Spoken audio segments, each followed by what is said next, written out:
In India, fresh evidence has once again exposed how Pakistan-backed terror networks are expanding far beyond Kashmir, embedding themselves in white-collar professions, infiltrating universities, and even experimenting with drone-based and rocket-based warfare. The National Investigation Agency's latest crackdown in the Red Fort terror blast case has blown the lid of a sophisticated terror module operating across Delhi, Haryana, and Jammu and Kashmir. And as more suspects fall into the net, investigators say the fingerprints of Pakistan's intelligence agencies are becoming impossible to ignore. In this week's episode, we break down the NIA's widening probe, the arrest of new terror associates, and how Delhi police have simultaneously uncovered yet another ISI-led module targeting Indian cities. The National Investigation Agency is tightening its grip around those involved in the November 10 Red Fort terror attack, which killed 15 people and injured over 20. On December 3, a Delhi court extended the NIA custody of Jasir Bilal Wani, a key accused who allegedly provided technical support for the terror plot. Wani, a resident of Kazigund in Anantnag, was arrested in Srinagar on November 17. What investigators uncovered was alarming. Wani was allegedly modifying drones, experimenting with heavier batteries, and attempting to build rocket-type projectile systems that could be used for coordinated attacks on high-value civilian targets. This comes as part of NIA's expanding crackdown. 7 key accused have now been arrested in connection with the Red Fort blast. This has been the doctrine earlier. This has been the doctrine all the time. Right, when you look at the Mumbai attacks, when you look at the attack on the parliament, this was the modus operandi. You send in operatives, you train them, you brainwash them, they come to India, right? In the Mumbai attacks, they actually, pretended to be Hindus, and just to give that argument that okay, it is the Hindus who are doing it, and it's not the Muslims. So fortunately, we caught Kasab, and the whole game plan was exposed. So it is not something new which Pakistan is trying, it is something which they have been doing for a very, very long time. According to the NIA, the case is linked to a white-collar terror module uncovered by Jammu and Kashmir police. The alleged suicide bomber Umar Nabi, who blew himself up inside a Hyundai i20 using an IED, was not an ordinary radical. Umar was an assistant professor in the General Medicine Department at Al Falah University, Faridabad, a shocking reminder of how Pakistan-sponsored radicalization is penetrating India's academic and professional spaces.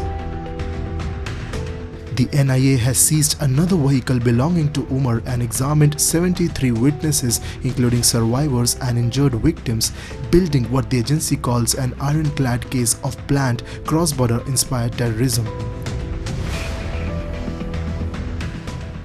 They may be local Indian citizens, that I agree, but the entire motivation, the entire resources, the entire planning is from across the border, and that is something which we have to look into and ensure that Pakistan is given appropriate deterrent messages that they don't repeat this again. On the evening of November 10, a high-intensity blast ripped through a slow-moving car near Red Fort Metro Station's gate number 1. The explosion killed at least 15 people, set several cars ablaze, and caused panic at one of Delhi's busiest heritage zones. The Union Cabinet, led by Prime Minister Narendra Modi, has declared the attack as a terrorist incident, issuing a directive for agencies to pursue all perpetrators with utmost urgency and professionalism. While the NIA probes the Red Fort blast, Delhi Police Special Cell has made a major breakthrough of its own. 3 terror suspects linked directly to Pakistan's Inter-Services Intelligence ISI have been arrested. The module was being operated remotely by Pakistani handler Shehzad Bhatti, a gangster-turned-ISI operative. The arrested suspects, Hargunpreet Singh Punjab, Vikas Prajapati Madhya Pradesh, Arif Uttar Pradesh, were linked to a grenade attack outside Gurdaspur City Police Station and had conducted reconnaissance of multiple targets. उसने उसके module को bast किया है और इसमें 3 लोग arrest किए गए हैं। ये इनमें से एक आदमी जो है वो पंजाब का है, हरगुनप्रीत सिंह 19 साल का, एक आदमी पंजाब का है, हरगुनप्रीत सिंह 19 साल का पंजाब का है। दूसरा आदमी इसमें जो है वो एक प्रजापति है, जो कि विकास प्रजापति 19 साल का, ये लड़का दतिया मध्य प्रदेश का है। और तीसरा एक आरिफ है, जो कि बिजनौर उत्तर प्रदेश का है। इनकी जो इन्वॉल्वमेंट पता लगी है वो ये लगी है कि इन्होंने अभी 25 तारीख को गुरदासपुर सिटी स्टेशन में सिटी पुलिस स्टेशन जो है उसके सामने एक हैंड ग्रेनेड फेंका गया था, वो इसी ने एग्जीक्यूट किया था और यही लड़के उसमें इन्वॉल्व थे जिनको पकड़ा गया है। Officials say this is the second Pakistan-backed module busted in just 2 months, a clear pattern of escalation. There must be still many sleeper cells which have not been activated, and it is not possible to find out which is a sleeper cell, because the very purpose of a sleeper cell is you only activate it when you need it, and these cells could have been existing for the last 10 years, 20 years, 30 years. We just don't know. So the ones which have been activated, yes, we have got hold of them. Are there any new ones? We don't know. There will be. Will there be? Yes, I'm absolutely certain. These individuals who have been caught will not be aware of other sleeper cells. That is, one sleeper cell will not know what is, who's the other sleeper cell. That is the basic security which these terrorists actually keep within their own systems. Since the Red Fort blast, security agencies across India have been placed on high alert.